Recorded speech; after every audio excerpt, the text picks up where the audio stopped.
যশোরের অভয়নগরে ভাইবন্ধু ব্লাড ব্যাংকের আনুষ্ঠানিক যাত্রা শুরু, নতুন কমিটি ঘোষণা। যশোর থেকে ইয়াসিন আরাফাতের তথ্যচিত্রে থাকছে বিস্তারিত। তুচ্ছ নয়, রক্তদান বাঁচাতে পারে একটি প্রাণ। রক্ত দিলে হয় না ক্ষতি, জাগ্রত করে মানবিক অনুভূতি। এই স্লোগানকে সামনে রেখে যশোর অভয়নগরে ভাইবন্ধু ব্লাড ব্যাংকের নতুন কমিটি ঘোষণা করা হয়েছে। আজ শুক্রবার সকাল 10টায় আনুষ্ঠানিকভাবে নতুন কমিটি গঠন করা হয়।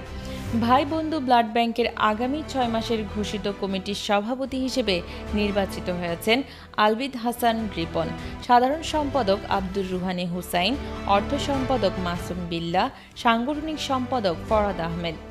অনুষ্ঠানে প্রেমবাগ 1 নং ইউনিয়ন ছাত্রদলের সাংগঠনিক সম্পাদক ও জিয়া সাইবার ফোর্স নেতা মোহাম্মদ আলবিদ হাসান রিপনের সভাপতিত্বে প্রধান অতিথি হিসেবে উপস্থিত ছিলেন অভয়নগর থানা ছাত্রদলের যুগ্ম আহ্বায়ক মোহাম্মদ অনিকুর রহমান জুয়েল। বক্তারা তাদের সংক্ষিপ্ত বক্তব্যে তাদের সাংগঠনিক কার্যক্রমের অংশবিশেষ আলোচনা করেন।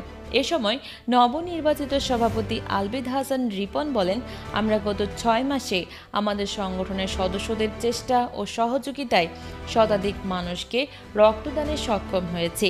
সামাজিক বিভিন্ন কর্মকাণ্ডে অগ্রণী ভূমিকা পালনে সক্ষম হয়েছি। গরিব, অসহায়, মেধাবী শিক্ষার্থীদের পাশে থেকে সহযোগিতার হাত বাড়িয়ে দিয়েছি। আমার সংগঠনের সকল রক্তযোদ্ধা সবসময় রক্তদানে প্রস্তুত। আমি আশাবাদী আমরা এগিয়ে যাব। সকলে আমাদের পাশে থাকবেন, আমাদের জন্য দোয়া করবেন।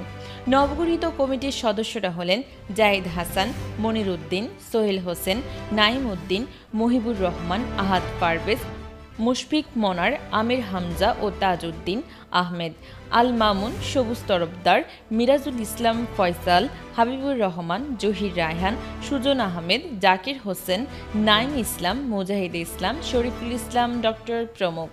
এ সময় অন্যান্যদের মধ্যে আরও উপস্থিত ছিলেন ভাইবন্ধু ব্লাড ব্যাংকের প্রতিষ্ঠাতা আব্দুর রুহানি হুসাইন ও মাসুম বিল্লাহ, উপদেষ্টা আল মামুন। অনুষ্ঠানটি পরিচালনা করেন মোহাম্মদ মাসুম।